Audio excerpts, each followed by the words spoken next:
Kathmandu police arrested 9 individuals on the charge of a gang rape of a woman in the capital. 7 of them were arrested on Tuesday, while 2 were nabbed yesterday. The perpetrators have confessed to the heinous crime that has been evident in our society every now and then, and the call is now on the administration to take stricter actions and raise vigilance to avoid such unfortunate incident which has been long due. Good morning, I'm Sarah Sapsanama, and these are the headlines of the hour. Incessant rain and snowfall results in dip in mercury across the country. Meteorological Forecasting Division says weather system will be affected till tomorrow. Leaders furnished recommendation on political report of CPN Maoist Centre chaired the Hall on the 4th day of 8th convention of the party. Call for a maximum of 2 terms for top leadership position. World Health Organization warns the Omicron and Delta variant of COVID-19 will bring a tsunami of cases, pushing the health system to a brink of collapse. And Manchester City widens its lead at the English Premier League points table with 8 points following a 1-0 win over Brentford.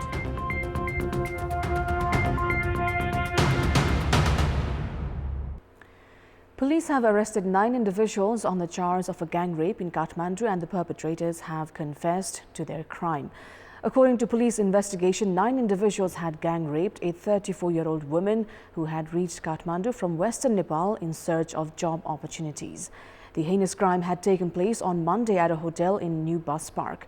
With the help of CCTV footage, police have arrested Hikmat Nepali, Ratan Nepali, Suresh Sejwal, Deepak Nepali, Shiva Hari Budha, Yuvraj Baduwal in fact, and Gopal Kumar Shrisa for their involvement in the crime. Most of the culprits were seeking foreign employment. The survivor had reached Gongabu police in a weak condition and was immediately taken to the hospital for tests and treatment. Those arrested have been held at Maharajganj Police Circle, and further investigation is underway. The police have said that the survivor might have come to Kathmandu for the first time, as she was not much aware about the capital city. Life across the country has been affected due to rain and snowfall caused by westerly low-pressure system and the low-pressure wind near Bihar of India. Incessant rain and snowfall throughout the late December days has affected life across the country. Snowfall is continuing at high, hilly and mountainous region across the country. According to the Meteorological Forecasting Division, the weather is likely to improve starting today, but the next 2 days may continue to witness fluctuations in weather conditions. With the rain and snowfall, domestic flights were affected yesterday. According to the Trivandrum International Airport, a total of 66 domestic flights were cancelled due to bad weather condition. The Meteorological Division has urged everyone, including the mountaineers, to stay safe and warm. Meanwhile, yesterday's meeting of the Council of Ministers had decided to distribute firewood and warm clothes in cold-affected regions. The Cabinet has allocated 400,000 and 800,000 rupees in mountainous and Tarai districts through district disaster management committees for the same. Now on to political updates. Strong demands for directly elected executive president and proportionate electoral mechanism have been raised in CPN Maoist Centre. Airing conclusions of the group-wise discussions under the 8th General Convention of the party, many leaders have questioned the commitments of party chair Pushpakamal Dahal to make amends on previous errors. A total of 11 groups had furnished their recommendations on the political report yesterday. Most of the group leaders raised alarms on the commitments of Chair Dahal to make amends on previous errors. Likewise, many groups termed the political report vague and lacking clarity. The leaders have demanded for investigation into the failure of communist parties in addressing the public issues after gaining power. Likewise, the representatives have also demanded a maximum of 2 terms for main leadership position. The representatives have also shared their grievances in regard to the failure in the effective implementation of federalism. In response, Chair Dahal has assured of reviving the party and making amends himself. The representatives also suggested for mandatory enrollment of the children of the central members in government schools, along with forming a policy for the behavior of those assuming responsibilities in the government. The representatives have also demanded of a provision to withdraw party members from the government if they are found guilty of making serious mistakes hurting the party's image. citing the reflection of antagonism in the report in regard to relationship with India and issues of national interest, including the Millennium Challenge Corporation. A few leaders have urged for clarity. The CPN Maui Centre is to begin procedure for election of a new leadership today after completion of presentation of recommendations by 14 remaining groups. Tamu, or the Gurung community across the country and elsewhere, is celebrating Tamulosa today. The day is celebrated on 15 Posh of the Nepali calendar. Tamulosa marks the beginning of Tamu or Gurung calendar year. Each year, the day is celebrated by bidding farewell to the existing season and welcoming the new one. Tamulosa is mainly celebrated in Lamjung, Gorkha, Tanahu, Siangja and Manang. Likewise, the day is also celebrated in Kaski and Parvat, among other districts, with wide settlement of Gurung community. The day marks the longest night of the year, while days will now continue to lengthen. The government yesterday announced public holiday on the occasion of Tamulosa today. Prime Minister Sherbahadur Deuwa extended greetings on the occasion of Tamulosa and said that the unity in diversity and cultural aspect that maintains social goodwill in the country is exemplary. Experts have suggested for managing foreign employment and ensuring the use of remittance in productive sectors. Stakeholders have also stressed on the identification of new destinations for foreign employment and eliminating unnecessary hassles for the workers. Addressing the Migration and Remit Summit organized by the Kantipur Media Group, Minister for Foreign Affairs Naren Khadka said that foreign employment will be well managed as it helped in alleviating poverty. Speaking at the program, keynote speaker and labour expert Ganesh Gurung drew the attention of the government towards identification of new destinations for foreign employment other than Gulf nations and Malaysia.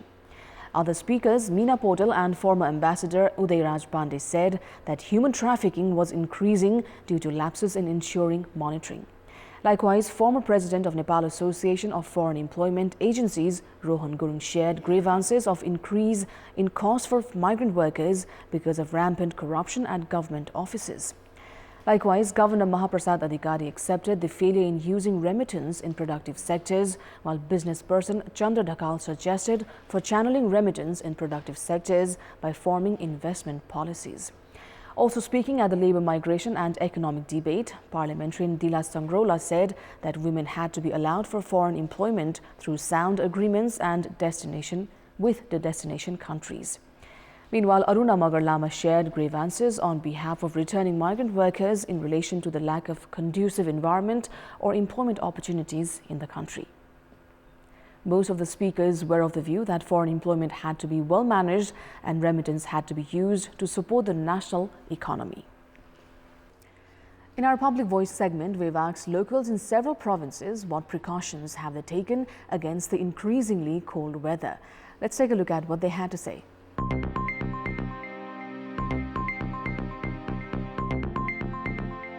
न्यानो लुगा लगाउने झोलिलो कुराहरु खाने तातो तातो खाना खाने चिसो पानीमा नभिज्ने आगो तापेर बस्ने गरेका छौं बाक्लो बाक्लो लुगा लाउनु पर्छ तपाईको त्यो चिसोमा नखेल्ने पसिलो खाना खानु पर्ने अनावश्यक रूपमा घरदेखि बाहिर ननिस्कने आगो तापेर बस्ने चलन छ तातो तातो ज्याकेट लाएको छु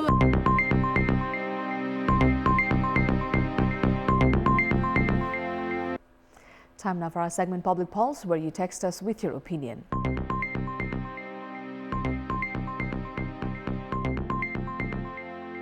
The question is, what's your take on the ineffectiveness of parliamentary committees? Your options are A, apathy of political parties, B, effective parties splitting, and C, feeble leadership.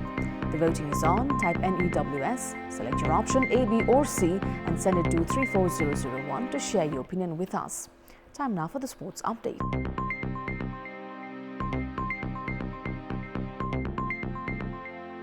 Sports news brought to you by Lakshmi Steel, Nepalमा guaranteed #1 quality. साधारण bulb भन्दा उज्यालो, Vega LED bulb, भविष्य उज्यालो छ. प्रीतिको spicy hot noodles, पिरो चाहिएमा प्रीति नै खाऊ. Dish Home को happy पर्व को happy connection. Manchester City are 8 points clear at the top of the English Premier League table after a 1-0 victory over Brentford. With Chelsea being held to a 1-1 draw by Brighton early on Wednesday and Liverpool losing 1-0 to Leicester the day before, City capitalised by seeing off a spirited Bees side. Phil Foden settled the encounter with his Against the norm of keeping the sports sector away from political interventions, leadership in the Nepali sports fraternity is plagued with political influence. Impact of the change in the government is first seen in Nepali sports sector. Country's sports regulating authority, the National Sports Council, is currently reeling under the same issue. Dilemma persists regarding the official member secretary of the entity, as Tanka Khising, appointed by the government, and Ramesh Silwal, reinstated by the Supreme Court, are both claiming legitimacy. Silwal, who was appointed the member secretary by the previous government, was sacked by the current Council of Ministers. However, the cabinet had replaced Silwal with Tankalal Khising before Silwal was reinstated by the Supreme Court. This state of confusion in leadership at the National Sports Council has obstructed Nepal's preparations for international tournaments and the 9th National Games, along with the entity's daily operation. That's all for the moment. Thank you for watching. Bye for now.